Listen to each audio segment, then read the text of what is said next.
All right, everyone. Hello, and welcome to the first screencast for Chapter 19.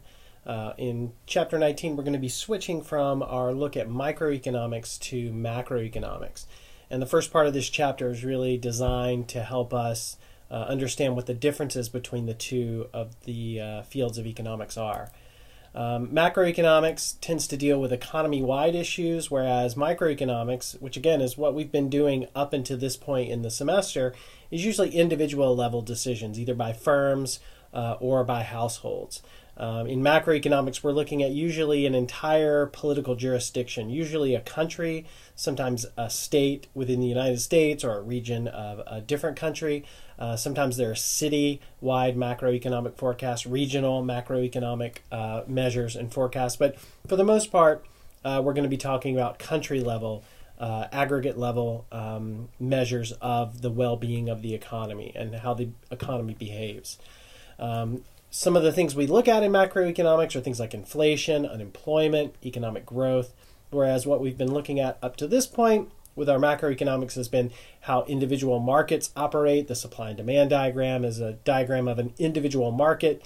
It might be an entire economy's market, but it's usually for just one good or service.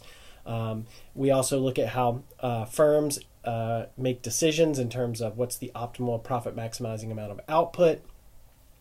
And in some levels of microeconomics, you also model individual consumer behavior that way. But we kind of leave that to the side here in this course. But in an intermediate micro theory course, you might look at how individuals make decisions.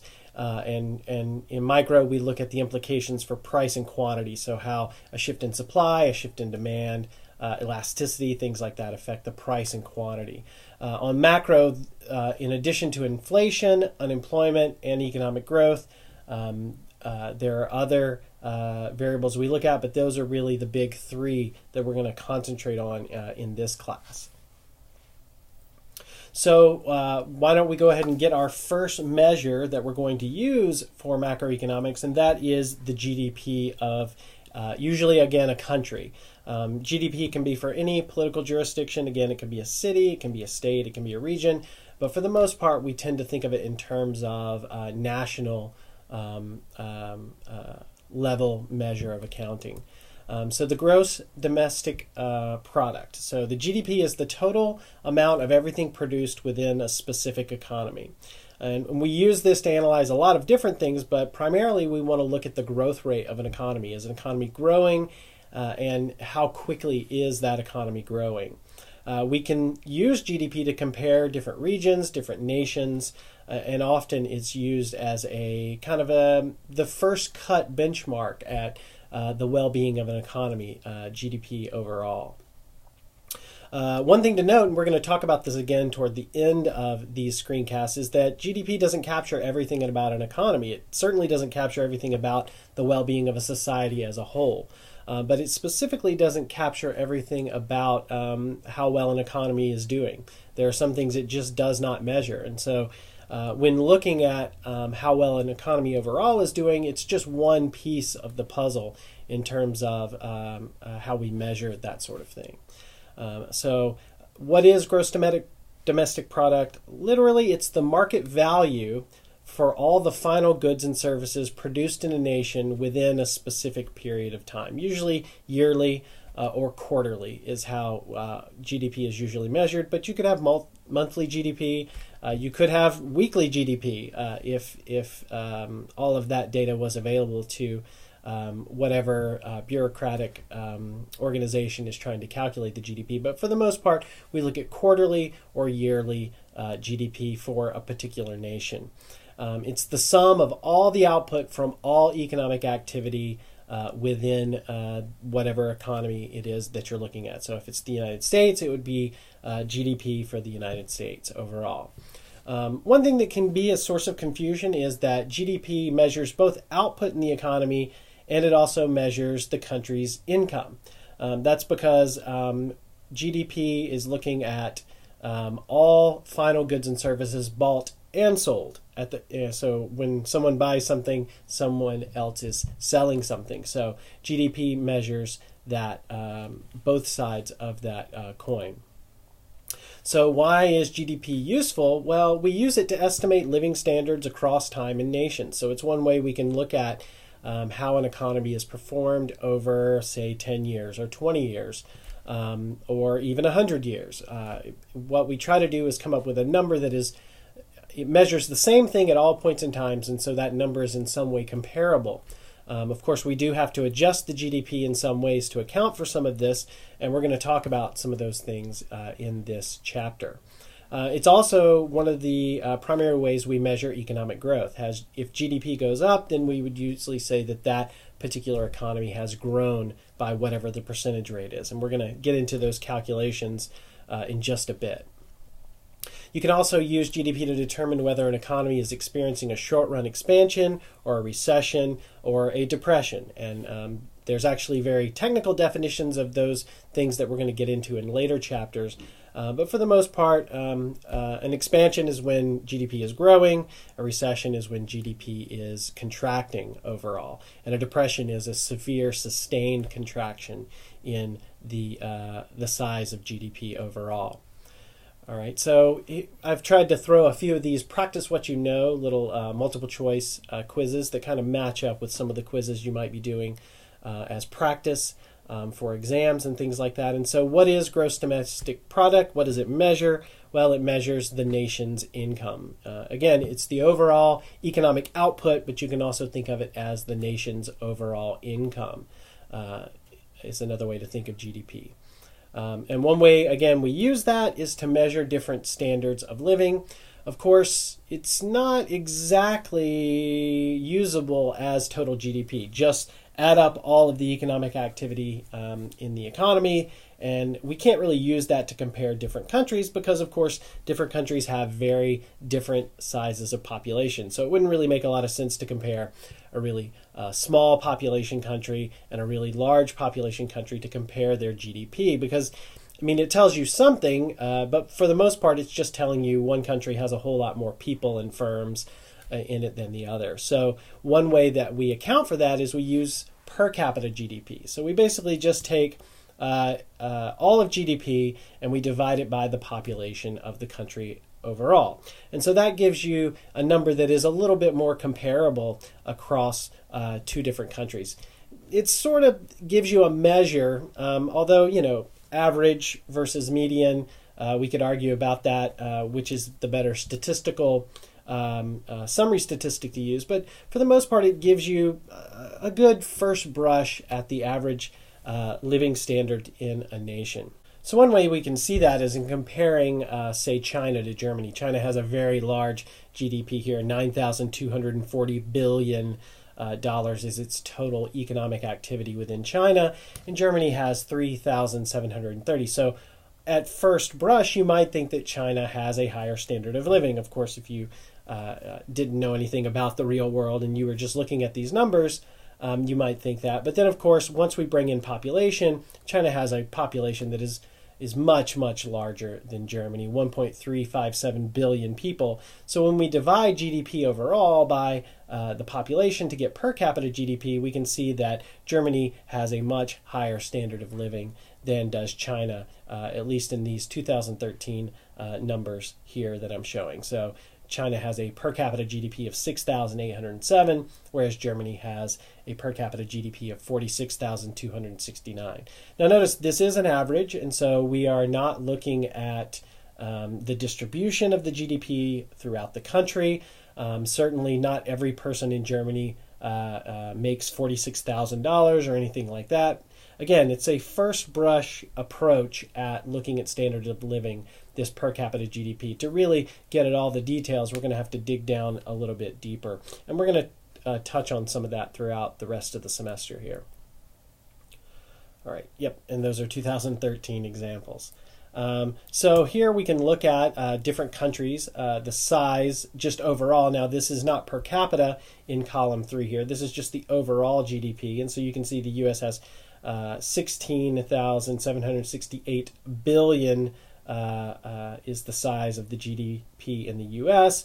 And then when you divide by our population, we get a per capita GDP of 1,042. So this list is ranked by the just raw GDP number. So you can kind of get a sense of how GDP per capita differs across countries. For the most part, especially for countries that have been developed countries for a while, say the last 30 or 40 years, it really follows that the bigger countries with bigger GDPs have higher per capita.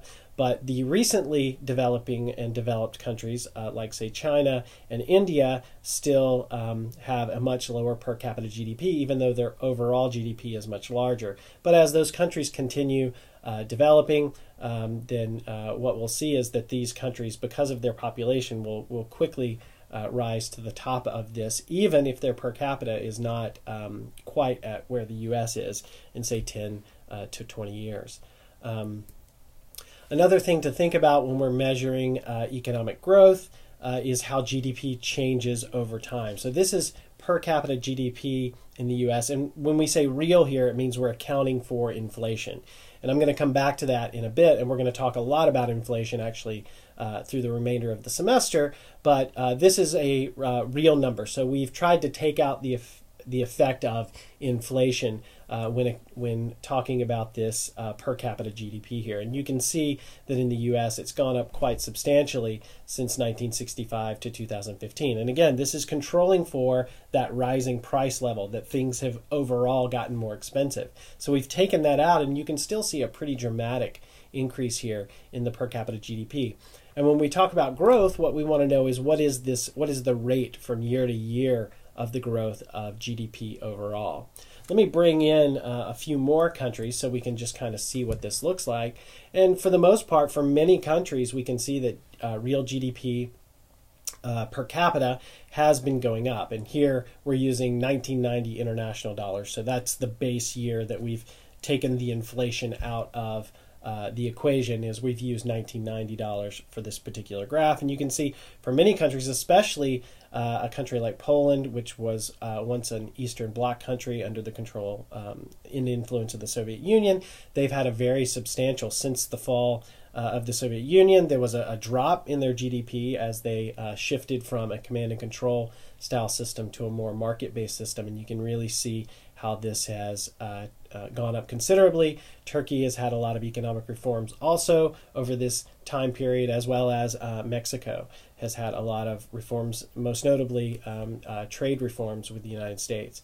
India also has, since they've modernized their economy, they've also seen a dramatic increase in their per capita GDP. But we also see some countries that just kind of stay flatlined here. Somalia, which for a large swath of this time didn't really have a functioning government. And then Nicaragua, which has gone, has had problems with civil war and civil strife, and also has had a more command and control style economic system, has not really seen the kind of hockey stick style growth in their GDP. Another thing that we use besides that we use GDP for, besides just growth rates, is thinking about something called the business cycle. All right, and the business cycle is really kind of this ebb and flow of the economy expands, and then sometimes it overshoots, and then there's a contraction. That's the business cycle. So it's this short-run fluctuation around a long-run trend. And so when we talk about the business cycle, we talk about expansion, which is from the bottom of a growth rate to the top of a growth rate. And then we talk about a contraction, which is from the top of that growth rate in the economy down to the trough. And it's probably easiest to see just on a kind of a sample graph. So here is what the short-run business cycle might look like. So you get, and this is time on the horizontal axis, real GDP here. Again, real meaning we've taken inflation or the rising price level out of the equation. And you can see that there tends to be these undulations in the growth of real GDP. It can shoot up really quickly, and then there can be kind of a contraction, and then it goes up again. But this is all hovering around. Oh, and let me just label these things. So this is what I meant by from peak to trough. That's a contraction. And then from the trough of this wave form here to the peak is an expansion. And it generally kind of hovers around what we would think of as the long run trend of GDP. And I can bring a similar graph back in of the United States. This isn't per capita, this is overall GDP, but again, it is real GDP, so it has taken that inflation measure out, and you can see that you get the long run increase, this long run growth rate. But if we were to zoom in here, you can see that there are some undulations here. And this is the areas marked in blue are official recessions as designated by the National Bureau of Economic Research. So these are the troughs. And again, on this zoomed out graph, it's really kind of hard to even see the undulations here, but that's what these, you can see it here a lot with the Great Recession from 2007 era here. You can see that kind of contraction here, but most of the time when we see these recessions, it almost looks like maybe just a flat line or maybe a slight dip into negative territory for those recessions. All right, so that's it for the introduction to micro versus macro and GDP.